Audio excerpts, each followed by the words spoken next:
Prime time ന്യൂസിലേക്ക് വിശദമായി. വയനാട്ടിൽ കാട്ടാന ആക്രമണത്തിൽ വീണ്ടും മരണം. കുറുവാദ്വീപിലെ ഇക്കോ ടൂറിസം ജീവനക്കാരൻ പോളിനാണ് ജീവൻ നഷ്ടമായത്.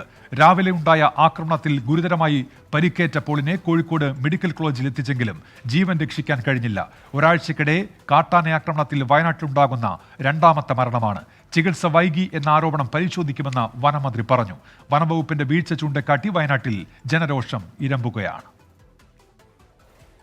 രാവിലെ 9 മണിയോടെ കുറുവാദ്വീപിനടുത്തുള്ള ചെറിയമല കവലയിൽ കാവലിനായി എത്തിയതാണ് വനം വകുപ്പ് വാച്ചറായ പാക്കം സ്വദേശി പോൾ. വനത്തിൽ മുള കൊണ്ട് കെട്ടിയ ബെഞ്ചിൽ ഇരിക്കുന്നതിനിടെയാണ് 5 അംഗ കാട്ടാനക്കൂട്ടം ശ്രദ്ധയിൽപ്പെട്ടത്. ഉടൻ 300 മീറ്റർ അടുത്തുള്ള ആദിവാസി കോളനിയിലേക്ക് ഓടിക്കയറാൻ ശ്രമിക്കുന്നതിനിടെ ആന ആക്രമിച്ചു. ആന ഇവിടെ അടുത്തെത്തിയ വിവരം കാണുന്നില്ല. അപ്പോൾ ആനെ കണ്ട് രക്ഷപ്പെടാൻ ശ്രമിക്കുന്ന സമയത്താണ് ആന പുറകെ പോയി ആക്രമിച്ചത്.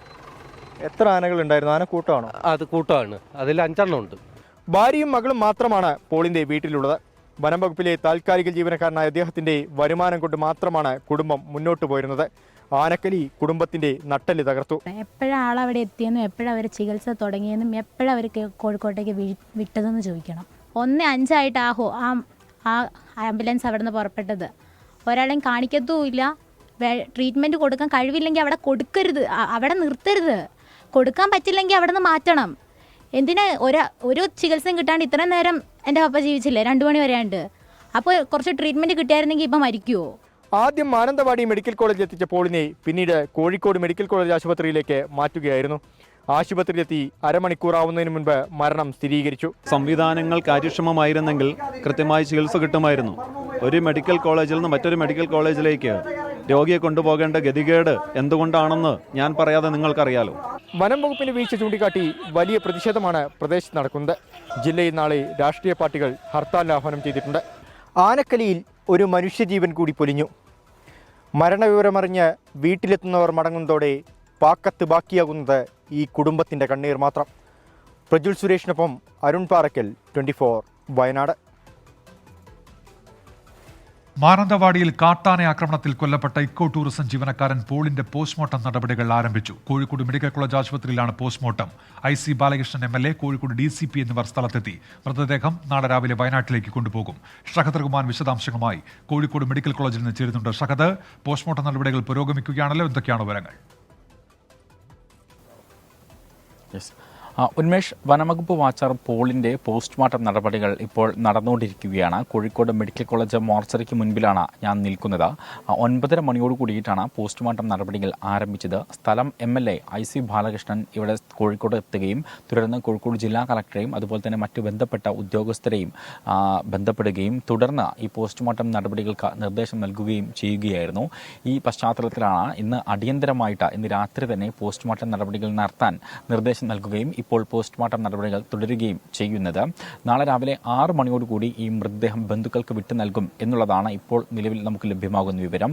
പോളിന്റെ ബന്ധുക്കളൊക്കെ തന്നെ കോഴിക്കോട് മെഡിക്കൽ കോളേജിന്റെ പരിസരത്ത് തന്നെയുണ്ട്. ഇവർ മൃതദേഹം ഏറ്റുവാങ്ങും എന്നുള്ളതാണ് മനസ്സിലാക്കാൻ സാധിക്കുന്നത്. ഫോറസ്റ്റ് ഉദ്യോഗസ്ഥരും അതുപോലെ തന്നെ പോലീസ് ഉദ്യോഗസ്ഥരും ഒക്കെ തന്നെ ഈ സ്ഥലത്തുണ്ട്. നാളെ ഈ മൃതദേഹം ഏറ്റുവാങ്ങുന്ന ഘട്ടത്തിൽ ജനപ്രതിനിധികളടക്കം ഈ സംഭവ സ്ഥലത്തുണ്ടാകും എന്നുള്ളൊരു കാര്യമാണ് നമുക്ക് മനസ്സിലാക്കാൻ സാധിക്കുന്നത്. അതേസമയം തന്നെ ഇത്ര തിടുക്കപ്പെട്ട ഈ പോസ്റ്റ്മോർട്ടം നടപടികൾ നടത്താനുള്ള ഒരു സാഹചര്യം ഉണ്ടായത് എന്ന് പറയുന്നത് പ്രധാനമായിട്ടും ഈ പ്രതിഷേധം മുന്നിൽ കാണുന്നുണ്ട്. അതിനെ തടയിടുക എന്ന ലക്ഷ്യത്തോടു കൂടിയിട്ടാണ് പ്രത്യേകിച്ച് ഇത്തരത്തിൽ തിടക്കപ്പെട്ട് ഈ ഒരു പോസ്റ്റ്മോർട്ടം നടപടികൾ നടത്തുന്നത്. പ്രത്യേകിച്ച് നാളെ വയനാട്ടിൽ ഹർത്താൽ കൂടിയാണ്. LDFും ഒപ്പം തന്നെ UDFും ഒരുപോലെ ഹർത്താലിന് ആഹ്വാനം ചെയ്ത ഒരു പശ്ചാത്തലം കൂടിയുണ്ട്. അതുകൊണ്ട് ഒരു പ്രശ്നം പോലീസും അതുപോലെ തന്നെ മറ്റു ബന്ധപ്പെട്ട ഉദ്യോഗസ്ഥരുമൊക്കെ മുന്നിൽ കാണുന്നുണ്ട്. അതിനെ കൂടി തടയിടുക എന്ന ലക്ഷ്യത്തോടു കൂടിയിട്ടാണ് ഇന്ന് തന്നെ പോസ്റ്റ്മോർട്ടം നടപടികൾ പൂർത്തിയാക്കി നാളെ രാവിലെ 9 മണിയോടുകൂടി മൃതദേഹം വയനാട്ടിലെത്തിക്കാനുള്ള നടപടികൾ ഉദ്യോഗസ്ഥരുടെ ഭാഗത്തു നിന്നും നടക്കുന്നത്. പ്രത്യേകിച്ച് നാളെ മൃതദേഹം പ്രധാനമായിട്ടും കൊണ്ടുപോവുക നേരെ വീട്ടിലേക്കായിരിക്കില്ല, മറിച്ച് പുൽപ്പള്ളിയിലേക്കായിരിക്കും എന്നുള്ളൊരു കാര്യമാണ് പ്രധാനമായിട്ടും ഇപ്പോൾ ബന്ധുക്കൾ അറിയിച്ചിട്ടുള്ളത്. കാരണം ഈ മരണവുമായി ബന്ധപ്പെട്ട ഇതുവരെ സർക്കാരിൻ്റെ ഭാഗത്തു നിന്നും യാതൊരുവിധ ധനസഹായമോ മറ്റ് ആനുകൂല്യങ്ങളോ അല്ലെങ്കിൽ ഒരു പ്രഖ്യാപനങ്ങളോ ഉണ്ടായിട്ടില്ല. ഈ ഒരു പശ്ചാത്തലത്തിൽ കനത്ത പ്രതിഷേധം നാളെ കുടുംബത്തിൻ്റെ ഭാഗത്തു നിന്നും അതുപോലെ തന്നെ ബന്ധുക്കളുടെ ഭാഗത്തു നിന്നും ഉണ്ടാകും എന്നൊരു സൂചനയാണ് ഇപ്പോൾ ബന്ധുക്കൾ നൽകുന്നത്. അതുകൊണ്ട് തന്നെ ഈ മൃതദേഹം നാളെ നേരെ കൊണ്ടുപോവുക പുൽപ്പള്ളിയിലേക്കായിരിക്കും എന്ന വിവരമാണ് ഇപ്പോൾ ബന്ധുക്കൾ നൽകുന്നത്. എന്തായാലും പോസ്റ്റ്മോർട്ടം നടപടികൾ പുരോഗമിക്കുകയാണ്. അല്പസമയത്തിനകം പോസ്റ്റ്മോർട്ടം പൂർത്തിയാകും എന്ന ഒരു വിവരമാണ് ഇവിടെ നിന്നും ലഭ്യമാകുന്നത്. പോസ്റ്റ്മോർട്ടം നടപടികൾ ഇപ്പോൾ പുരോഗമിക്കുകയാണ്. ഷഹദർ കുമാർ വിവരങ്ങൾ നൽകുകയായിരുന്നു. ഇടുക്കി BL റാമിൽ കാട്ടാനയെ കണ്ട് ഭയന്നോടിയ വീട്ടമ്മയ്ക്ക് പരിക്കേറ്റു. മുൻ പഞ്ചായത്ത് അംഗം പാൽത്തായി പഞ്ചാമൃതത്തിനാണ് പരിക്കേറ്റത്. ആനയെ കണ്ട് ഭയന്നോടിയപ്പോൾ 30 അടി താഴ്ചയിലേക്ക് വീഴുകയായിരുന്നു. തേനി മെഡിക്കൽ കോളേജിലേക്ക് മാറ്റി. ചക്കക്കൊമ്പനാണ് ആക്രമിച്ചത്. മലപ്പുറം നിലമ്പൂരിൽ കാട്ടാനയെ ചരിഞ്ഞ നിലയിൽ കണ്ടെത്തി. നിലമ്പൂർ റേഞ്ചിലെ വള്ളുവശ്ശേരി പുന്നപ്പുഴയുടെ തീരത്താണ് ജഡം കണ്ടെത്തിയത്. പോസ്റ്റ്മോർട്ടം നടപടികൾക്ക് ശേഷം ജഡം മറവ് ചെയ്യും. വയനാട് മുള്ളൻകൊല്ലി സുരഭിക്കവലയിൽ ഇടങ്ങിയ കടുവയെ മൈക്ക് വെടിവെക്കാൻ ചീഫ് വൈൽഡ് ലൈഫ് വാർഡൻ ഉത്തരവിട്ടു. കണ്ണൂർ പയ്യാവൂരിൽ കാട്ടാനയുടെ ആക്രമണത്തിൽ മാവോയിസ്റ്റ് സംഘാംഗത്തിന് പരിക്കേറ്റു. പരിക്കേറ്റ ചിക്കമംഗളൂർ സ്വദേശിയായ സുരേഷിനെ കാഞ്ഞിരക്കൊല്ലി ചിറ്റാരി കോളനിയിൽ ഉപേക്ഷിച്ച് മാവോയിസ്റ്റ് സംഘം വനത്തിലേക്ക് കടന്നു. 7 മാവോയിസ്റ്റ് സംഘമാണ് സുരേഷിനെ കോളനിയിൽ എത്തിച്ചത്. കർണാടക റിസർവ് വനത്തിലെ യാത്രക്കിടെയാണ് മാവോയിസ്റ്റ് സംഘത്തെ കാട്ടാന ആക്രമിച്ചത്. പിന്നാലെ ചിറ്റാരി കോളനിയിലെ ചപ്പിലകൃഷ്ണന്റെ വീട്ടിലെത്തിയ സംഘം പരിക്കേറ്റ സുരേഷിന് ചികിത്സ ഒരുക്കണമെന്നാവശ്യപ്പെട്ടു. തുടർന്ന് അരിയും മറ്റ് സാധനങ്ങളും ശേഖരിച്ച് മടങ്ങുകയായിരുന്നു. ഗുരുതരമായി പരിക്കേറ്റ സുരേഷിനെ കസ്റ്റഡിയിലെടുത്ത പോലീസ് പരിയാരം മെഡിക്കൽ കോളേജ് ആശുപത്രിയിലേക്ക് മാറ്റി. ജനപ്രതിനിധികളും നാട്ടുകാരും എത്തി വിവരം കൈമാറിയെങ്കിലും ഏറെ വൈകിയാണ് പോലീസും തണ്ടർബോൾട്ടും സ്ഥലത്തെത്തിയത്. വിശദമായ അന്വേഷണം ആരംഭിച്ചതായി പോലീസ് അറിയിച്ചു. വയനാട് മാനന്തവാടിയിൽ ഇറങ്ങിയ ആളെക്കൊല്ലി കാട്ടാന ബേലൂർ മക്നയെ മൈക്ക് വെടിവെച്ച് പിടികൂടാനുള്ള ശ്രമം ഇന്നും വിജയിച്ചില്ല. പനവല്ലി വനത്തിനുള്ളിൽ നിലയുറപ്പിച്ച ആന വനംവകുപ്പിന്റെ നിരീക്ഷണത്തിലാണ്. വെറ്റിനറി സർജൻ ഡോക്ടർ അരുൺ സക്രിയയും ഇന്ന് ദൗത്യസംഘത്തിന്റെ ഭാഗമായി. ബേഗൂർ വനംവകുപ്പ് ഓഫീസിൽ നടന്ന യോഗത്തിന് ശേഷമാണ് ഇന്ന് ദൗത്യം ആരംഭിച്ചത്. 200 അംഗ സംഘത്തിന് പുറമെ കർണാടകയിൽ നിന്നെത്തിയ 25 അംഗ ടാസ്ക് ഫോഴ്സും ദൗത്യത്തിൽ പങ്കെടുത്തിരുന്നു. ഒടുവിൽ ലഭിച്ച റേഡിയോ കോളർ സിഗ്നൽ പ്രകാരം ആന പനവല്ലി മേഖലയിൽ നിലയുറപ്പിച്ചിരിക്കുകയാണ്. ആനയുള്ള പനവല്ലി എമ്മടി ഭാഗത്ത് വനംവകുപ്പ് സുരക്ഷ ശക്തമാക്കിയിട്ടുണ്ട്. ഇന്നലെ രാത്രി ആദണ്ടയിലെ തോട്ടത്തിൽ ആനയെ നാട്ടുകാർ കണ്ടിരുന്നു. തുടർന്ന് ബേലൂർ മഗ്ന എമ്മടി വനമേഖലയിലേക്ക് കയറി. മഗ്നയ്ക്കൊപ്പം സമാന്തരമായി നിൽക്കുന്ന മോഴയാണ് RRT സംഘത്തിന് നേരെ പാഞ്ഞെടുക്കുന്നത്. മോഴയുടെ സാമീപ്യവും അടിക്കാടുകളും ദൗത്യത്തെ ദുഷ്കരമാക്കുന്നു. ദൗത്യം നീളുന്ന പശ്ചാത്തലത്തിൽ PT-7, P2M, അരിക്കൊമ്പൻ ദൗത്യങ്ങൾക്ക് നേതൃത്വം നൽകിയ വെറ്റിനറി ഡോക്ടർ അരുൺ സക്കറിയ ഇന്നു മുതൽ സംഘത്തിനൊപ്പം ചേർന്നു. നാളെ ആനയെ മയക്കുവെടിവെക്കാൻ കഴിയുമെന്നാണ് വനംവകുപ്പിന്റെ പ്രതീക്ഷ. 24 വയനാട്. മണിക്കൂറുകൾ നീണ്ട ശ്രമകരമായ ദൗത്യത്തിനൊടുവിൽ മലയാറ്റൂർ മുളങ്കുടിയിൽ കിണറ്റിൽ വീണ കുട്ടിയാനയെ രക്ഷപ്പെട്ട ആന വനമേഖലയിലേക്ക് കയറിപ്പോയി. ഇന്ന് പുലർച്ചെയാണ് 2 വയസ്സുള്ള കുട്ടിയാന കിണറ്റിൽ വീണത്. പുലർച്ചെ 1 മണിയോടെ കാടിറങ്ങിയെത്തിയ ആനക്കൂട്ടത്തിൽപ്പെട്ട 2 വയസ്സുള്ള കുട്ടിയാന കിണറ്റിൽ വീണു. പിന്നാലെ പ്രദേശത്തെ ആകെ വിറപ്പിച്ച് കൊമ്പന്മാരുടെ ചിഹ്നം വിളി. ഓടിയെത്തിയ നാട്ടുകാരെ വിരട്ടിയോടിച്ച് കിണറിനരികിൽ ആനക്കൂട്ടം നിലയുറപ്പിച്ചു. വിവരമറിഞ്ഞ വനംവകുപ്പ് ഉദ്യോഗസ്ഥർ സ്ഥലത്തെത്തി. പടക്കം പൊട്ടിച്ച് ആനകളെ തുരത്തി രക്ഷാദൗത്യം ഏറ്റെടുത്തു. 10 മണിയോടെ JCB എത്തി. പക്ഷേ കണ്ടത് അപ്രതീക്ഷിത പ്രതിഷേധം. വന്യജീവി ശല്യത്തിന് ശാശ്വത പരിഹാരം വേണമെന്നായി ജനങ്ങളുടെ ആവശ്യം. നാട്ടുകാരെ ഒരുവിധം അനുനയിപ്പിച്ച് രക്ഷാദൗത്യം തുടങ്ങി. 13 കോൽ താഴ്ചയുള്ള കിണറ്റിലേക്ക് ചരിച്ച് വഴിവെട്ടൽ. അതിനായി എടുത്തത് തന്നെ 3 മണിക്കൂറിലേറെ. കാത്തിരിപ്പിനൊടുവിൽ ചിഹ്നം വിളിച്ച് കുട്ടിക്കൊമ്പൻ കരയിലേക്ക് ആരവത്തോടെ സ്വീകരിച്ച നാട്ടുകാർ.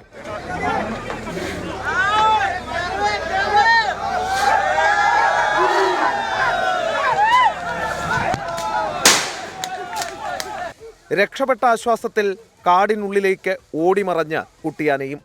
അതീവ ദുഷ്കരമായ രക്ഷാദൗത്യം ഒത്തൊരുമയോടെ വനംവകുപ്പും നാട്ടുകാരും ചേർന്ന് അത് പൂർത്തിയാക്കി. മണിക്കൂറുകൾക്കൊടുവിൽ കിണറ്റിൽ നിന്നും ആനക്കുട്ടി ആ ആനക്കൂട്ടത്തിനടുത്തേക്ക്. ക്യാമറാമാൻ സച്ചിനൊപ്പം S. ശ്രീകാന്ത്, 24 കൊച്ചി.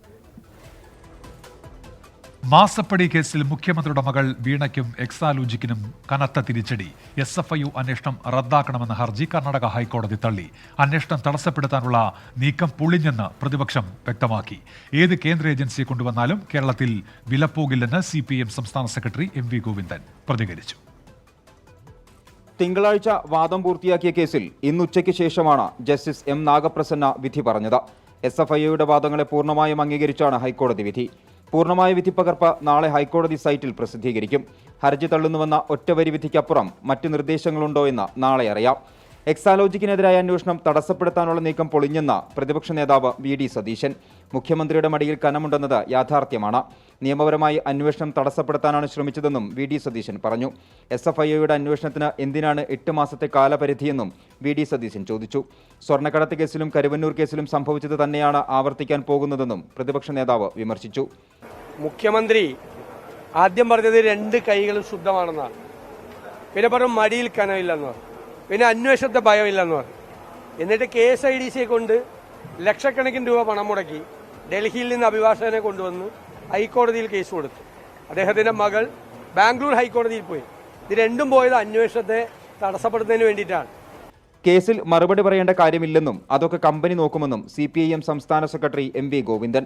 പിണറായിയുമായി ബന്ധപ്പെട്ട വിഷയത്തിൽ മാത്രമേ പ്രതികരിച്ചിട്ടുള്ളൂവെന്നും MV ഗോവിന്ദൻ കൂട്ടിച്ചേർത്തു. അതിന് ഞാൻ മറുപടി പറയേണ്ട കാര്യമില്ല. അത് അവർ കേസ് അതുപോലെ കമ്പനി കൈകാര്യം ചെയ്തോളൂ. ഇല്ല, അത് പിണറായിയായിട്ട് ബന്ധപ്പെടുമ്പോൾ മാത്രമേ ഉള്ളൂ. വിധിപ്പകർപ്പ് ലഭിച്ച ശേഷം നിയമ നടപടികളുമായി എക്സാലോജിക്ക് മുന്നോട്ട് പോയേക്കും. വളരെ വേഗത്തിൽ എക്സാലോജിക്കിൽ നിന്നും വിവരങ്ങൾ ശേഖരിക്കുകയാവും SFIO ചെയ്യുക. എക്സാലോജിക്കിനും വീണ വിജയനും കനത്ത തിരിച്ചടിയാണ് ജസ്റ്റിസ് M നാഗപ്രസന്നയുടെ വിധി. തുടർ നടപടികളുമായി എക്സാലോജിക് മുൻപോട്ട് പോകുമ്പോൾ എത്രയും വേഗം എക്സാലോജിക്കിലേക്ക് എത്താനാണ് SFIOയുടെ ശ്രമം. ശ്രീകാന്ത് ഗൗരീശപട്ടത്തിനൊപ്പം ബംഗളൂരുവിൽ നിന്ന് മനേഷ് മൂർത്തി, 24. SFIO അന്വേഷണം തടയണമെന്നാവശ്യപ്പെട്ടുള്ള എക്സാലോജിക്കിന്റെ ഹർജി കർണാടക ഹൈക്കോടതി തള്ളിയതോടെ പ്രതിരോധത്തിലായി CPIM സർക്കാരും. രാഷ്ട്രീയ പ്രേരിതമായ കേസിനെ നിയമപരമായി നേരിടുമെന്ന CPIM സെക്രട്ടേറിയറ്റ് പ്രസ്താവനയെ ചോദ്യം ചെയ്ത് പ്രതിപക്ഷം രംഗത്തെത്തിയിട്ടുണ്ട്. SFIO റെയ്ഡിന് പിന്നാലെ ഭയന്നാണ് വീണ കോടതിയെ സമീപിച്ചത് എന്ന് ഷോൺ ജോർജും കേന്ദ്ര ഏജൻസികൾ വേട്ടയാടുന്നുവെന്ന CPIM വാദം പൊളിഞ്ഞുവെന്ന് മാത്യു കുഴനാടനും പ്രതികരിച്ചു. രജിസ്ട്രാർ ഓഫ് കമ്പനീസിന്റെ പ്രാഥമിക അന്വേഷണ റിപ്പോർട്ടിലെ വിവരങ്ങൾ പുറത്തുവന്നപ്പോഴും പിന്നാലെ SFIO അന്വേഷണം ആരംഭിച്ചപ്പോഴും രാഷ്ട്രീയ പ്രേരിതമായ നടപടിയെന്നായിരുന്നു CPIMന്റെ ആക്ഷേപം. ഒടുവിൽ മാസപ്പടി വിവാദം വന്നതിനു ശേഷം മാത്രമാണ് CMRL ഖനന കരാർ റദ്ദാക്കിയതെന്ന് രേഖകൾ സഹിതം പുറത്തുവന്നു. SFIO അന്വേഷണം തടയണമെന്ന വീണ വിജയന്റെ ഹർജി കൂടി തള്ളിയതോടെ CPIMും സർക്കാരും മുഖ്യമന്ത്രിയും ഒരേപോലെ പ്രതിസന്ധിയിലായി. ഒരിക്കലും രക്ഷപ്പെടുന്ന കേസല്ല എക്സാലോജിക്കിന്റേതെന്ന് പ്രതികരിച്ച KPCC അധ്യക്ഷൻ K. സുധാകരൻ മുഖ്യമന്ത്രിയെ കടന്നാക്രമിച്ചു. കോടതി അത് റൈറ്റ് ഹാൻഡ് അത് ഡീൽ ചെയ്യുന്ന എനിക്ക് വിശ്വാസമുണ്ട്. അതുകൊണ്ട് ഒരിക്കലും രക്ഷപ്പെടുന്ന കേസല്ല എക്സാലോജിക് കേസ് എന്ന കാര്യത്തിൽ തർക്കമില്ല. ഞങ്ങൾ പ്രതീക്ഷയോടെ കാത്തിരിക്കുന്നു. ജനമറിയണം, ലോകമറിയണം പിണറായി വിജയനും കുടുംബവും ഇങ്ങനെയാണ് എന്ന് ലോകമറിയണം. അത് ഞങ്ങളുടെ ഒരു രാഷ്ട്രീയ അവകാശമാണ്, ആഗ്രഹമാണ്. അന്വേഷണം മുഖ്യമന്ത്രിയിലേക്ക് നീങ്ങിയാൽ തെറ്റു പറയാനാകില്ലെന്ന് മാത്യു കുഴൽനാടൻ. അങ്ങനെ വരുമ്പോൾ ഒരുപക്ഷെ ഈ കമ്പനി വാങ്ങിയ പണത്തിന് തിരിച്ച് ഫേവർ ചെയ്തത് മുഖ്യമന്ത്രി തന്നെയാണ് എന്ന നിലയിലേക്ക് വന്നേക്കാം. അങ്ങനെ വരുമ്പോൾ അന്വേഷണം അദ്ദേഹത്തിലേക്ക് നീണ്ടാൽ ആർക്കും അത് തെറ്റാണ് എന്ന് പറയാൻ കഴിയില്ല.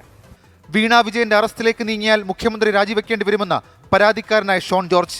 CMRലും KSIDCയിലും നടത്തിയ റെയ്ഡിലും എൻക്വയറിയിലും നിർണായകമായ വിവരങ്ങൾ അന്വേഷണ ഉദ്യോഗസ്ഥർക്ക് കിട്ടിയിട്ടുണ്ടെന്ന്. കാരണം ഈ 2 ഏജൻസിയിൽ ഇരിക്കുന്നത് ഇവരുമായി ബന്ധപ്പെട്ട ആളുകളാണല്ലോ. അപ്പോൾ സ്വാഭാവികമായും എന്തൊക്കെ രേഖകൾ അവിടെ കൊണ്ടുപോയിട്ടുണ്ടെന്ന് കൃത്യമായി ബോധ്യപ്പെട്ടു. അതുകൊണ്ട് തന്നെ അറസ്റ്റിലേക്ക് നീങ്ങിയാൽ മുഖ്യമന്ത്രി രാജിവെക്കേണ്ട സാഹചര്യം ഉണ്ടാവും.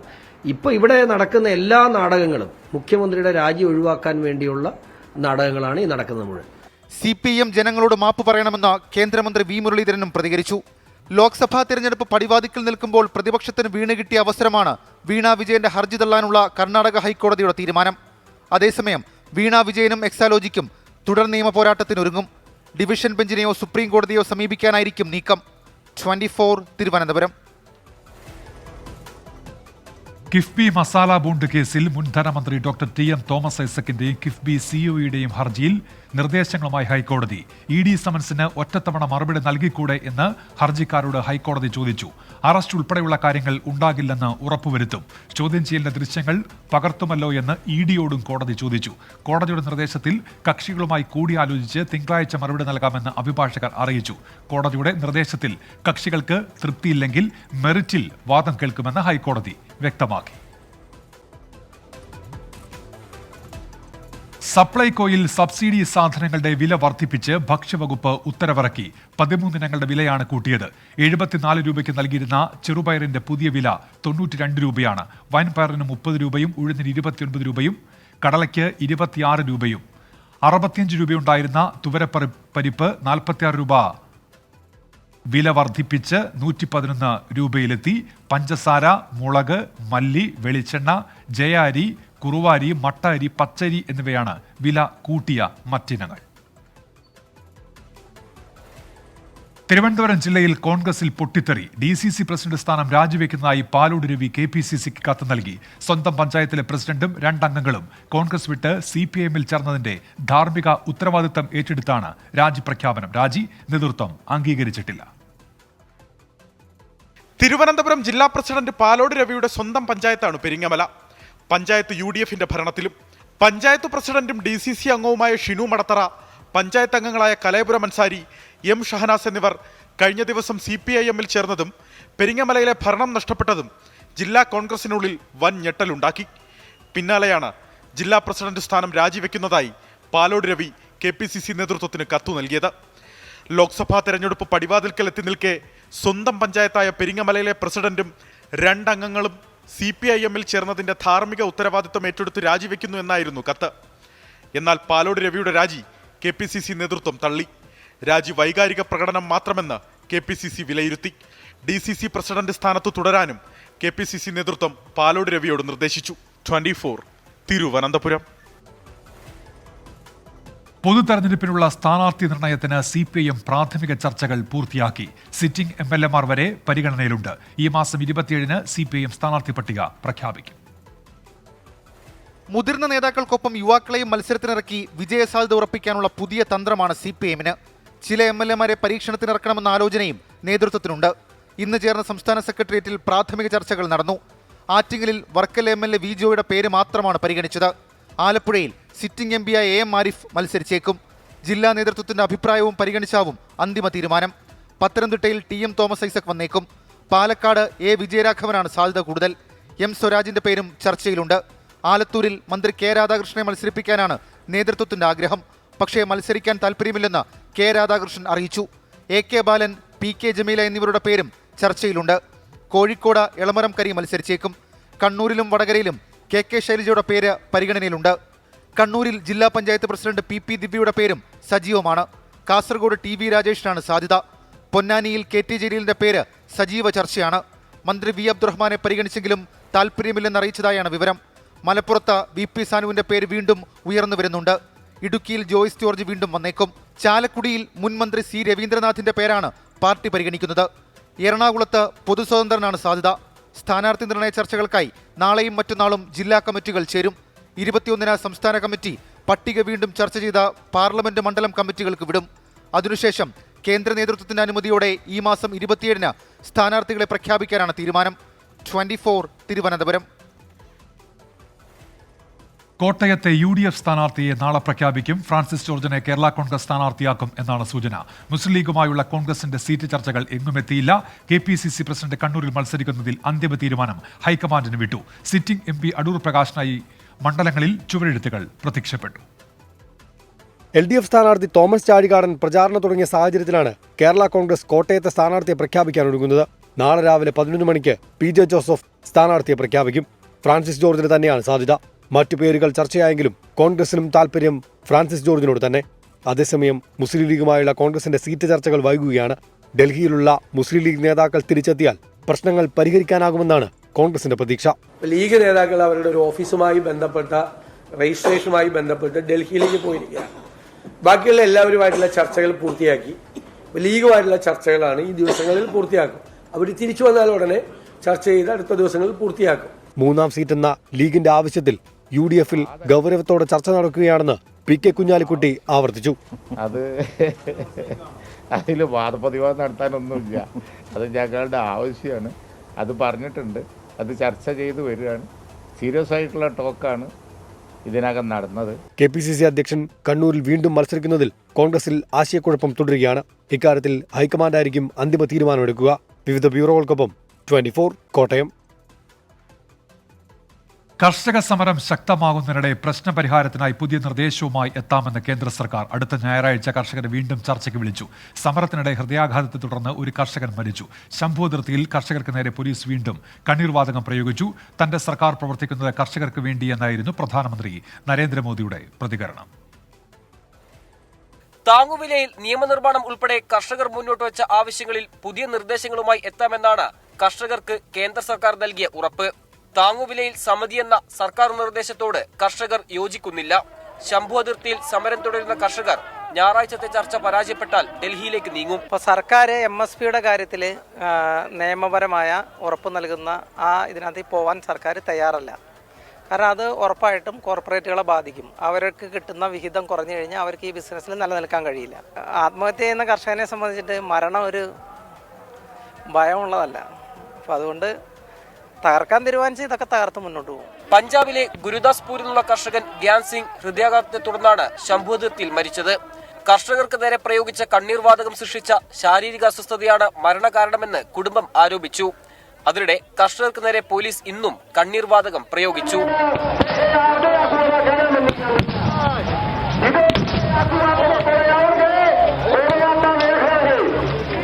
തന്റെ സർക്കാർ പ്രവർത്തിക്കുന്നത് കർഷകർക്ക് വേണ്ടിയെന്നായിരുന്നു സമരം ശക്തമാകുന്നതിനിടെ പ്രധാനമന്ത്രി നരേന്ദ്രമോദിയുടെ പ്രതികരണം.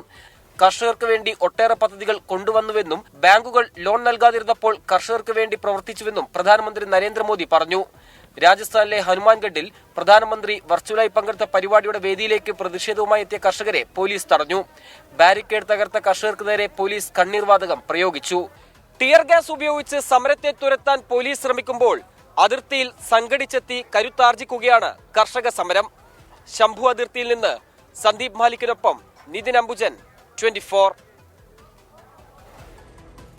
കർഷക സംഘടനകൾ ആഹ്വാനം ചെയ്ത ഭാരത് ബന്ദ് ഗ്രാമീണ മേഖലയെ സാരമായി ബാധിച്ചു. പ്രധാന പാതകളിലെല്ലാം കർഷകർ ഉപരോധ സമരം സംഘടിപ്പിച്ചു. സംസ്ഥാനത്ത് വിവിധ കർഷക സംഘടനകൾ രാജ്ഭവൻ മാർച്ച് നടത്തി. കാർഷിക വിളകൾക്ക് മിനിമം താങ്ങുവില ഉറപ്പാക്കണമെന്നതുൾപ്പെടെയുള്ള ആവശ്യങ്ങൾ മുൻനിർത്തി കർഷക സംഘടനകൾ ആഹ്വാനം ചെയ്ത ഭാരത് ബന്ദ് ഉത്തരേന്ത്യൻ സംസ്ഥാനങ്ങളിൽ പൂർണ്ണമാണ്. പഞ്ചാബിലെ മിക്ക സംസ്ഥാന പാതകളും അടച്ചിട്ടു. ഡൽഹിയിൽ അതിർത്തിയോട് ചേർന്നുള്ള മേഖലകളിൽ പോലീസ് ബാരിക്കേഡുകൾ നിരത്തി. പ്രധാന നഗരങ്ങളിലെല്ലാം കർഷകർ പ്രതിഷേധ റാലികൾ സംഘടിപ്പിച്ചു. സംസ്ഥാനത്ത് രാജ്ഭവനിലേക്ക് നടത്തിയ മാർച്ചിൽ നിരവധി കർഷകർ പങ്കെടുത്തു. പഞ്ചാബിലെ സ്വകാര്യ സ്കൂളുകൾക്ക് ഇന്ന് അവധി പ്രഖ്യാപിച്ചിരുന്നു. കർഷകരും കർഷക തൊഴിലാളികളും തൊഴിലിൽ നിന്ന് വിട്ടുനിൽക്കണമെന്ന് ഭാരതീയ കിസാൻ മോർച്ച ആഹ്വാനം ചെയ്തിരുന്നു. രാവിലെ 6 മണി മുതൽ വൈകിട്ട് 4 മണി വരെയായിരുന്നു ഭാരത് ബന്ദ്. ബന്ദുമായി ബന്ധപ്പെട്ട അനിഷ്ട സംഭവങ്ങളൊന്നും റിപ്പോർട്ട് ചെയ്തിട്ടില്ല. 24 ഡൽഹി. ആദായ നികുതി വകുപ്പ് മരവിപ്പിച്ച ബാങ്ക് അക്കൗണ്ടുകൾ തൽക്കാലം ഉപയോഗിക്കാൻ കോൺഗ്രസിന് ഉപാധികളോടെ അനുമതി നൽകി IT അപ്പലേറ്റ് ട്രിബ്യൂണൽ. കോൺഗ്രസിന്റെ മുഴുവൻ അക്കൗണ്ടുകളും യൂത്ത് കോൺഗ്രസിന്റെ അംഗത്വ ഫീസ് പിരിക്കുന്ന അക്കൗണ്ടുമാണ് ആദായ നികുതി വകുപ്പ് മരവിപ്പിച്ചത്. നടപടി രാഷ്ട്രീയ പ്രേരിതം എന്ന് കോൺഗ്രസ് ആരോപിച്ചു. കോൺഗ്രസിന്റെയും യൂത്ത് കോൺഗ്രസിന്റെയും 4 ബാങ്ക് അക്കൗണ്ടുകളാണ് ആദായ നികുതി വകുപ്പ് മരവിപ്പിച്ചത്. 2018-19 വർഷത്തെ ആദായ നികുതി അടയ്ക്കാൻ 45 ദിവസം വൈകി എന്ന പേരിൽ 210 കോടി രൂപ പിഴയും ചുമത്തി. മരവിപ്പിച്ചത് കോൺഗ്രസിന്റെ അക്കൗണ്ട് മാത്രമല്ലെന്നും ജനാധിപത്യം തന്നെയാണെന്നും പാർട്ടി ട്രഷറർ അജയ് മാക്കൻ വാർത്താസമ്മേളനത്തിൽ ആരോപിച്ചു. कांग्रेस पार्टी के अकाउंट्स फ्रीज कर दिए गए हैं. हमारे देश में लोकतंत्र पर तालाबंदी हो गई है और ये कांग्रेस पार्टी के अकाउंट्स फ्रीज नहीं हुए हैं. हमारे देश में डेमोक्रेसी फ्रीज हुई है. ഇലക്ടറൽ ബോണ്ട് കേസിൽ കോടതിയിൽ നിന്നുണ്ടായ തിരിച്ചടി മറികടക്കാനുള്ള BJP ശ്രമമാണിതെന്ന് AICC general secretary KC Venugopal പറഞ്ഞു. ജനാധിപത്യം കശാപ്പ് ചെയ്യുന്നതിന്റെ ഏറ്റവും ഒടുവിലത്തെ ഉദാഹരണമാണ് ഇന്ത്യൻ നാഷണൽ കോൺഗ്രസിന്റെ അക്കൗണ്ടുകൾ മരവിപ്പിക്കാനുള്ള IT ഡിപ്പാർട്ട്മെന്റ് തീരുമാനം. നരേന്ദ്രമോദിയും കേന്ദ്ര സർക്കാരും കോൺഗ്രസ് പാർട്ടിയെ എത്രമാത്രം ഭയപ്പെടുന്നു എന്നുള്ളതിന്റെ തെളിവാണ് ഈ സംഭവങ്ങൾ. വിഷയം രാഷ്ട്രീയ വിവാദമായതിനു പിന്നാലെ അപ്പലേറ്റ് അതോറിറ്റിയിൽ നിന്ന് താത്കാലിക ആശ്വാസം. 115 കോടി രൂപ നിലനിർത്തിക്കൊണ്ട് ബാക്കി പണം ഉപയോഗിക്കാം. ഇടക്കാല ആശ്വാസം ആവശ്യപ്പെട്ട് രാജ്യസഭാംഗവും മുതിർന്ന അഭിഭാഷകനുമായ വിവേക് തങ്ക നൽകിയ ഹർജി അപ്പലേറ്റ് അതോറിറ്റി ബുധനാഴ്ച പരിഗണിക്കും. ആദായനികുതി വകുപ്പിന്റെ നടപടി ജനാധിപത്യത്തിനു നേരെയുള്ള ആക്രമണമെന്ന് കോൺഗ്രസ് അധ്യക്ഷൻ മല്ലികാർജ്ജുൻ ഖർഗെ കുറ്റപ്പെടുത്തി. പണമല്ല, ജനങ്ങളാണ് കോൺഗ്രസിന്റെ ശക്തിയെന്ന് രാഹുൽ ഗാന്ധിയും പ്രതികരിച്ചു. 24 ഡൽഹി. റഷ്യൻ പ്രസിഡന്റ് വ്ളാദിമിർ പുടിന്റെ വിമർശകൻ അലക്സി നവൽനി മരിച്ച നിലയിൽ. ആർട്ടിക്കിലെ ജയിലിൽ കഴിയുമ്പോഴാണ് മരണം. കാരണം വ്യക്തമല്ലെന്നും അന്വേഷണം ആരംഭിച്ചതായും റഷ്യ അറിയിച്ചു. മരണത്തിൽ ദുരൂഹതയുണ്ടെന്ന് പുടിൻ വിരുദ്ധർ ആരോപിച്ചു. വെള്ളിയാഴ്ച ജയിൽ കോമ്പൗണ്ടിൽ നടക്കാനിറങ്ങിയ അലക്സി നവൽനി കുഴഞ്ഞു വീണു.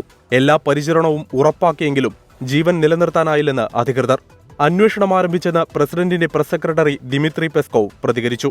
പല കേസുകളിൽപ്പെട്ട് 2021 ജനുവരി മുതൽ വ്ളാഡിമിറിലെ ജയിലിൽ കഴിയുകയായിരുന്നു അലക്സി നവൽനി.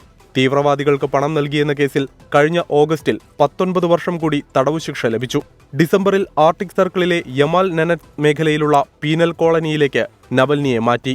മോസ്കോയിൽ നിന്ന് 1900 കിലോമീറ്റർ അകലെയുള്ള ജയിൽ തടവിന്റെ കാഠിന്യം കൊണ്ട് കുപ്രസിദ്ധമാണ്. ശീതകാലത്ത് -30 ഡിഗ്രി സെൽഷ്യസാണ് അവിടെ താപനില. പ്രസിഡന്റ് വ്ളാഡിമിർ പുടിനെതിരായ ബ്ലോഗുകളിലൂടെയാണ് അലക്സി നവൽനി ആദ്യം ശ്രദ്ധ നേടിയത്. 2013 മോസ്കോ മേയർ തെരഞ്ഞെടുപ്പിൽ 27% വോട്ടുകൾ സമാഹരിച്ചതോടെ പുടിന്റെ പ്രധാന എതിരാളിയായി. 2018 പ്രസിഡന്റ് തെരഞ്ഞെടുപ്പിൽ സ്ഥാനാർത്ഥിത്വം പ്രഖ്യാപിച്ചെങ്കിലും നിരവധി കേസുകളിൽ പ്രതിയായതിനാൽ അലക്സി നവൽനിക്ക് മത്സരിക്കാനായില്ല. 2020 സൈബീരിയയിൽ വെച്ച് വിഷബാധയേറ്റു. അബോധാവസ്ഥയിലായ നവൽനിക്ക് ജർമ്മനിയിലായിരുന്നു ചികിത്സ. വധശ്രമത്തിന് പിന്നിൽ വ്ളാഡിമിർ പുടിനാണെന്ന് ആരോപണമുയർന്നു. തിരിച്ചെത്തിയ നവൽനിയെ റഷ്യ ജയിലിൽ അടച്ചു. അലക്സി നവൽനിയുടെ മരണത്തിന്റെ ഉത്തരവാദിത്തം റഷ്യൻ ഭരണകൂടത്തിനാണെന്ന് യൂറോപ്യൻ യൂണിയനും നാറ്റോയും ജർമ്മനി, ഫ്രാൻസ്, UK, സ്വീഡൻ തുടങ്ങിയ രാജ്യങ്ങളും പ്രതികരിച്ചു. നവൽനിയുടെ മരണം കൊലപാതകമാണെന്ന് നൊബേൽ ജേതാവ് ദിമിത്രി മുറാട്ടോവ് ആരോപിച്ചു. International desk 24. കേരള സർവകലാശാലയിൽ സ്ഥിരം വൈസ് ചാൻസലർ നിയമനത്തിനുള്ള സെർച്ച് കമ്മിറ്റിയിലേക്ക് പ്രതിനിധിയെ നിശ്ചയിക്കാൻ ചേർന്ന സെനറ്റ് യോഗത്തിൽ നാടകീയ രംഗങ്ങൾ. പ്രതിനിധിയെ അയക്കേണ്ടതില്ല എന്ന പ്രമേയം താൽക്കാലിക VC ഡോക്ടർ മോഹൻ കുന്നുമ്മൽ അംഗീകരിച്ചില്ല. പ്രോ ചാൻസലർ കൂടിയായ ഉന്നത വിദ്യാഭ്യാസ മന്ത്രി ഡോക്ടർ ആർ ബിന്ദു യോഗത്തിൽ അധ്യക്ഷത വഹിച്ചതും പ്രമേയം പാസാക്കിയതും തർക്കത്തിന് ഇടയാക്കി. തുടങ്ങിയപ്പോൾ മുതൽ പ്രക്ഷുബ്ധമായിരുന്നു സെനറ്റ് യോഗം. പ്രതിനിധിയെ നിശ്ചയിക്കാൻ കഴിയില്ലെന്ന ഇടതംഗങ്ങൾ വാദിച്ചു. ഇതിനെ ഗവർണറുടെ നോമിനികൾ എതിർത്തതോടെ വാഗ്വാദമായി. സെർച്ച് കമ്മിറ്റി രൂപീകരണം നിയമവിരുദ്ധമാണെന്നും പ്രതിനിധിയെ നൽകേണ്ടതില്ലെന്നുമുള്ള പ്രമേയം ഇടതംഗം ആർ നസീബ് അവതരിപ്പിച്ചു. പിന്നാലെ ബഹളം. ഇടതംഗങ്ങളും UDF അംഗങ്ങളും ഗവർണറുടെ പ്രതിനിധികളും നടുത്തളത്തിലിറങ്ങി. പ്രമേയം പാസ്സായെന്നും യോഗം കഴിഞ്ഞെന്നും അധ്യക്ഷയായ മന്ത്രി ആർ ബിന്ദു അറിയിച്ചു. താനാണ് യോഗം വിളിച്ചതെന്നും പ്രമേയം പാസ്സായിട്ടില്ലെന്നും VC മോഹനൻ കുന്നുമേൽ നിലപാടെടുത്തു. ഇതോടെ മന്ത്രിയും VCയും തമ്മിൽ തർക്കം. പുറത്തേക്ക് വന്ന മന്ത്രി കൂടുതൽ ചോദ്യങ്ങളിൽ നിന്ന് ഒഴിഞ്ഞുമാറി. വളരെ വിക്ഷുബ്ധമായ അന്തരീക്ഷമായിരുന്നു. തുടർന്ന് അവിടെ യാതൊരു വിധത്തിലുള്ള യോഗ നടപടികളും തുടർന്ന് കൊണ്ടുപോകാനുള്ള സാഹചര്യം ഉണ്ടായിരുന്നില്ല. അതിൻ്റെ അടിസ്ഥാനത്തിൽ യോഗം പിരിച്ചുവിട്ടു. അത്രയേ ഉള്ളൂ. സെർച്ച് കമ്മിറ്റിയിലേക്ക് പ്രതിനിധി നിശ്ചയിക്കുന്നത് നിയമവിരുദ്ധമാണെന്ന ഇടതംഗങ്ങൾ. 90 പേരിൽ 64 പേർ ഈ നിയമവിരുദ്ധമായ യോഗം ചേരാൻ പാടില്ല, അത് ഗവർണറെ അറിയിക്കണം, ഇതിൻ്റെ നിയമവിരുദ്ധത എന്താണെന്ന് ഗവർണറെ അറിയിക്കണം എന്ന നിലയ്ക്ക് ആണ് അതിനകത്ത് ഭൂരിപക്ഷ അംഗങ്ങൾ നിലപാട് സ്വീകരിച്ചത്. പ്രത്യേക യോഗത്തിൽ പ്രമേയം പാസ്സാക്കാൻ കഴിയില്ലെന്നാണ് ഗവർണറുടെ നോമിനികളുടെയും UDF അംഗങ്ങളുടെയും നിലപാട്. ഈ യൂണിവേഴ്സിറ്റിയുടെ ആക്ട് അനുസരിച്ച് വിശേഷാൽ സെനറ്റ് യോഗത്തിൽ അത്തരത്തിലുള്ള പ്രമേയം, അജണ്ടയ്ക്ക് പുറത്തുള്ള പ്രമേയത്തിന് സ്കോപ്പില്ല എന്നുള്ളതാണ് മനസ്സിലാക്കിയിട്ടുള്ള യാഥാർത്ഥ്യം. ഇന്ന് ഉന്നത വിദ്യാഭ്യാസ മന്ത്രി നടത്തിയിട്ടുള്ളത് നിയമവിരുദ്ധമായ കാര്യമാണ്. ഇടതുപക്ഷ സെനറ്റ് അംഗങ്ങളും ഉന്നത വിദ്യാഭ്യാസ മന്ത്രിയും തമ്മിൽ നടത്തിയിട്ടുള്ള ഗൂഢാലോചനയുടെ ഭാഗമായിട്ടാണ് ഇത് നടന്നിട്ടുള്ളത്. സെർച്ച് കമ്മിറ്റിയിലേക്ക് UDF അംഗങ്ങൾ കാലടി സംസ്കൃത സർവകലാശാല മുൻ VC ഡോക്ടർ ദിലീപ് കുമാറിന്റെ പേര് നൽകി. ഗവർണറുടെ നോമിനികൾ MKC നായരെ നിർദ്ദേശിച്ചു. 24 തിരുവനന്തപുരം. KSRTC ഇലക്ട്രിക് ബസ് ഉദ്ഘാടന ചടങ്ങിൽ നിന്ന് മുൻ മന്ത്രി ആന്റണി രാജുവിനെ ഒഴിവാക്കി എന്ന വിവാദത്തിൽ വിശദീകരണവുമായി ഗതാഗത മന്ത്രി KB ഗണേഷ് കുമാറിന്റെ ഓഫീസ്. ഉദ്ഘാടന വേദിയെയും അതിഥികളെയും നിശ്ചയിച്ചത് KSRTC അല്ലെന്ന് വ്യക്തമാക്കി. ഇന്നലെയായിരുന്നു ഇലക്ട്രിക് ബസ്സുകളുടെയും ഡബിൾ ഡെക്കർ ബസ്സുകളുടെയും 2ാം ഘട്ട ഉദ്ഘാടനം. ഉദ്ഘാടനത്തിന് 1 മണിക്കൂർ മുൻപ് ബസ് സന്ദർശിക്കാൻ മുൻ മന്ത്രി ആന്റണി രാജു എത്തി. തന്നെ ചടങ്ങിന് ക്ഷണിച്ചില്ലെന്നും തിരുവനന്തപുരം മണ്ഡലത്തിൽ നടക്കേണ്ട പരിപാടി എങ്ങനെ വട്ടിയൂർക്കാവ് മണ്ഡലത്തിൽ എത്തിയെന്ന് അറിയില്ലെന്നും ആന്റണി രാജു പറഞ്ഞത് വിവാദമായിരുന്നു. കൊച്ചി മെട്രോയുടെ തൂണുകളിൽ നിന്ന് ഹൈബീഡൻ MPയുടെ ബിൽ ബോർഡുകൾ മാറ്റി. രാഷ്ട്രീയ സംഘടനകളുടെ പരാതിയെ തുടർന്നാണ് നടപടി. വിശദാംശങ്ങളുമായി ഇപ്പോൾ വിനീത VG കൊച്ചിയിൽ നിന്ന് ചേരുന്നുണ്ട്. വിനീത, വിവരങ്ങൾ. ഉന്മേഷ് 2 ദിവസം മുൻപാണ് ഹൈബീഡന്റെ പോസ്റ്ററുകൾ, ഈ ബിൽ ബോർഡുകൾ മെട്രോയുടെ തൂണുകളിൽ പ്രത്യക്ഷപ്പെട്ടിരുന്നത്. പക്ഷേ ഇന്ന് വൈകിട്ടോടുകൂടി ഈ ബോർഡുകളൊക്കെ മാറ്റിയിരിക്കുകയാണ്. മെട്രോ തൂണുകളിൽ സ്ഥാപിച്ചിരുന്ന ഹൈബീഡിന്റെ ബോർഡുകളാണ് നീക്കം ചെയ്തിരിക്കുന്നത്. ചില രാഷ്ട്രീയ സംഘടനകളുടെ പരാതിയെ തുടർന്നാണ് ഈ ബോർഡുകൾ മാറ്റിയതെന്നാണ് ലഭ്യമാവുന്ന വിവരം. ഈ ബോർഡുകൾ തെരഞ്ഞെടുപ്പ് പ്രചരണത്തിന്റെ ഭാഗമായി കണക്കാക്കുമെന്നായിരുന്നു ഈ സംഘടനകൾ ഒരു ആരോപണം മുന്നോട്ട് വെച്ചിരുന്നത്. ഇത് കണക്കിലെടുത്തുകൊണ്ടാണ് ഇപ്പോൾ ആ ബോർഡുകൾ മാറ്റിയിരിക്കുന്നത്. കച്ചേരിപ്പടിയിലുള്ള മെട്രോ തൂണുകളിലാണ് 2 ദിവസം മുൻപ് ഹൈബീഡിന്റെ ബോർഡുകൾ പ്രത്യക്ഷപ്പെട്ടിട്ടുണ്ടായിരുന്നത്. അതിൽ കമ്മിങ് സൂൺ, ഹൃദയാഭിവാദ്യങ്ങൾ തുടങ്ങിയ വാക്കുകളാണ് എഴുതിയിട്ടുണ്ടായിരുന്നത്. ആ ബോർഡുകളാണ് ഇപ്പോൾ നീക്കം ചെയ്തിരിക്കുന്നത്. വിനീത VG, കൊച്ചിയിൽ നിന്ന്. NCP ശരത് പവാർ പക്ഷം കോൺഗ്രസിൽ ലയിക്കുമെന്ന വാർത്തകൾ തള്ളി കേരള ഘടകം. കോൺഗ്രസിൽ പോകുന്നത് കൊണ്ട് ഒരു രാഷ്ട്രീയ നേട്ടവുമില്ലെന്ന് മന്ത്രി AK ശശീന്ദ്രൻ 24നോട് പറഞ്ഞു. മന്ത്രിമാറ്റം സംബന്ധിച്ച് NCPക്കുള്ളിൽ ഒരു നീക്കവും നടന്നിട്ടില്ലെന്നും AK ശശീന്ദ്രൻ വ്യക്തമാക്കി. മന്ത്രിസ്ഥാനം പങ്കിടൽ കേന്ദ്ര നേതൃത്വത്തിന്റെ തീരുമാനമായിരുന്നുവെന്നും പ്രഥമ പരിഗണന ദേശീയതലത്തിൽ നേരിടുന്ന പ്രശ്നങ്ങൾക്കാണെന്നും തോമസ് കെ തോമസ് പ്രതികരിച്ചു. ദേശീയതലത്തിൽ NCPക്കുള്ളിൽ ആശങ്കകളും തർക്കങ്ങളും നിലനിൽക്കെ ശരത് പവാർ കോൺഗ്രസിലേക്ക് പോയേക്കുമെന്ന അഭ്യൂഹങ്ങൾ തള്ളി മന്ത്രി AK ശശീന്ദ്രൻ. കേരളത്തിലെ NCP പ്രവർത്തകർക്കിടയിൽ ആശയക്കുഴപ്പമുണ്ടാക്കാനുള്ള ദുർബലമായ നീക്കമാണ് ഇതിന് പിന്നിലെന്നും ഇത്തരം ശ്രമങ്ങളിൽ വഴിപെട്ടു പോകുന്നതല്ല കേരളത്തിലെ NCP പ്രവർത്തകരെന്നും മന്ത്രി. ഇത് ബോധപൂർവം NCP പ്രവർത്തകന്മാരിൽ ആശയക്കുഴപ്പമുണ്ടാക്കുമോ കഴിയുമോ എന്ന ഒരു ദുർബലമായ ശ്രമമാണ്. ആ ശ്രമത്തിലൊന്നും വഴിപ്പെട്ടു പോകുന്നവരല്ല കേരളത്തിലെ NCP പ്രവർത്തകന്മാർ. മന്ത്രിമാറ്റം സംബന്ധിച്ച് ഒരു നീക്കവും NCPക്കുള്ളിൽ നടന്നിട്ടില്ലെന്ന മന്ത്രി AK ശശീന്ദ്രനും അതേസമയം മന്ത്രിസ്ഥാനം പങ്കിടൽ കേന്ദ്ര നേതൃത്വത്തിന്റെ തീരുമാനമായിരുന്നുവെന്ന തോമസ് കെ തോമസും പ്രതികരിച്ചു. അങ്ങനെ മന്ത്രിമാറ്റം സംബന്ധിച്ച് ഒരു നീക്കവും NCPക്കകത്ത് നടന്നിട്ടില്ല. ഇടതുപക്ഷ ജനാധിപത്യ മുന്നണിക്കകത്തും നടന്നിട്ടില്ല. പാർട്ടിയുടെ തീരുമാനം, പാർട്ടി തീരുമാനിച്ച ഒരാളുടെ പേര് പറഞ്ഞു കഴിഞ്ഞാൽ ആ ആളെ മന്ത്രിയാക്കും. അതാണ്, അങ്ങനെയാണല്ലോ ശശീന്ദ്രൻ മന്ത്രിയാകുന്നത്. അപ്പം ദേശീയ നേതൃത്വത്തിലെ ആശങ്കകൾക്കിടെ കൊച്ചിയിൽ ചേരുന്ന NCP കേരള ഘടകത്തിന്റെ യോഗത്തിൽ നിലവിലെ രാഷ്ട്രീയ സാഹചര്യങ്ങളെല്ലാം ചർച്ചയാകും. വിനീത VG, 24, കൊച്ചി. സംസ്ഥാനം കൊടും ചൂടിലേക്ക്. കണ്ണൂർ, കോട്ടയം, ആലപ്പുഴ, കോഴിക്കോട് ജില്ലകളിൽ ഇന്നും നാളെയും ഉയർന്ന താപനില മുന്നറിയിപ്പ് നൽകിയിട്ടുണ്ട്. ജനങ്ങൾ ജാഗ്രത പാലിക്കണമെന്ന് സംസ്ഥാന ദുരന്ത നിവാരണ അതോറിറ്റി നിർദ്ദേശിച്ചു. ഫെബ്രുവരി ആദ്യവാരം മുതൽ സംസ്ഥാനം ചുട്ടുപൊള്ളുകയാണ്. വടക്കൻ കേരളത്തിലാണ് ഏറ്റവും കൂടുതൽ ചൂട് അനുഭവപ്പെടുന്നത്. 4 ജില്ലകളിൽ താപനില സാധാരണയേക്കാൾ 3 മുതൽ 4 ഡിഗ്രി സെൽഷ്യസ് വരെ ഉയരുമെന്ന് കേന്ദ്ര കാലാവസ്ഥാ വകുപ്പ് മുന്നറിയിപ്പ് നൽകി. കണ്ണൂർ, കോട്ടയം, ആലപ്പുഴ, കോഴിക്കോട് ജില്ലകളിൽ ഇന്നും നാളെയും യെല്ലോ മുന്നറിയിപ്പ് പുറപ്പെടുവിച്ചു. കണ്ണൂർ ജില്ലയിൽ ഉയർന്ന താപനില 38 ഡിഗ്രി സെൽഷ്യസ് വരെയും, കോട്ടയം ജില്ലയിൽ 37 ഡിഗ്രി സെൽഷ്യസ് വരെയും, ആലപ്പുഴ, കോഴിക്കോട് ജില്ലകളിൽ 36 ഡിഗ്രി സെൽഷ്യസ് വരെയും താപനില ഉയരാൻ സാധ്യതയുണ്ടെന്നാണ് മുന്നറിയിപ്പ്. രേഖപ്പെടുത്തുന്നതിലും 2 മുതൽ 5 ഡിഗ്രി സെൽഷ്യസ് വരെ ഉയർന്ന ചൂടാണ് അനുഭവവേദ്യമാകുന്നത്. വരും ദിവസങ്ങളിലും ഉയർന്ന താപനില തുടരാനാണ് സാധ്യത. ഉയർന്ന ചൂട്, സൂര്യാഘാതം, സൂര്യാതപം, നിർജ്ജലീകരണം തുടങ്ങി നിരവധി ഗുരുതരമായ ആരോഗ്യ പ്രശ്നങ്ങൾക്ക് കാരണമാകും. അതിനാൽ പൊതുജനങ്ങൾ ജാഗ്രത പാലിക്കണമെന്ന് സംസ്ഥാന ദുരന്ത നിവാരണ അതോറിറ്റി നിർദ്ദേശിച്ചു. പകൽ 11 മുതൽ 3 മണി വരെയുള്ള സമയത്ത് നേരിട്ട് വെയിലേൽക്കുന്നത് ഒഴിവാക്കണം.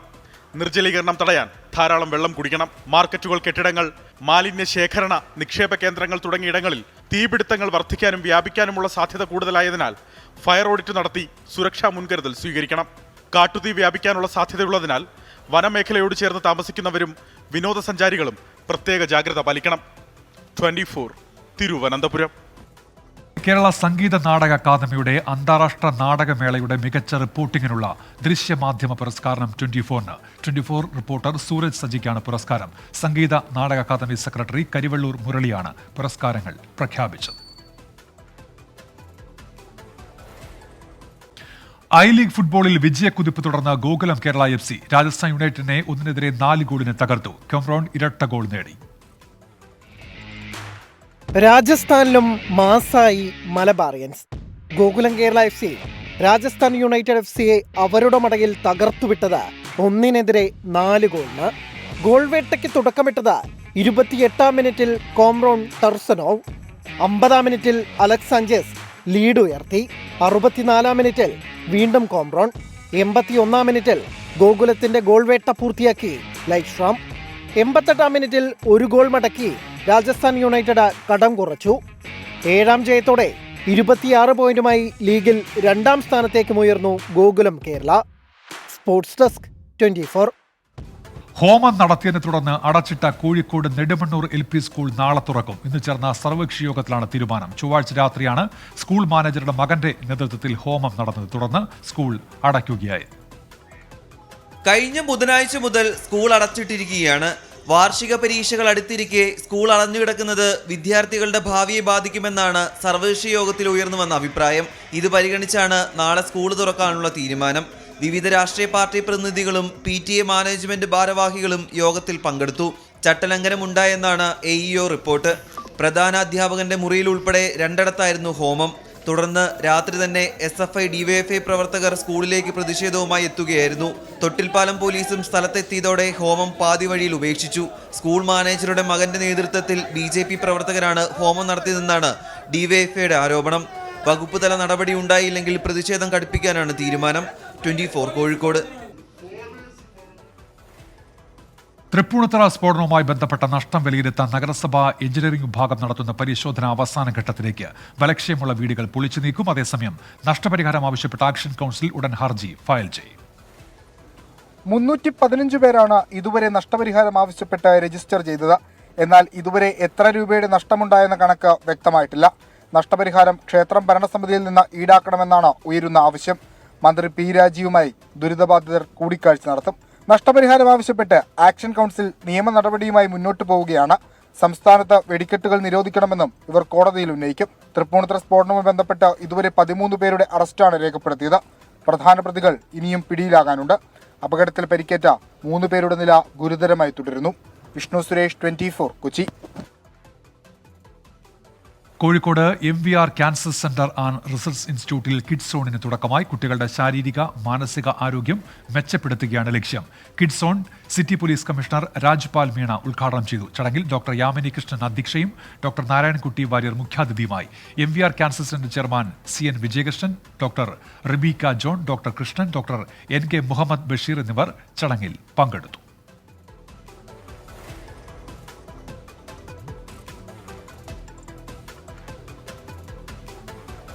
ഇതോടെ പ്രൈം ടൈം ന്യൂസ് പൂർത്തിയാവുകയാണ്.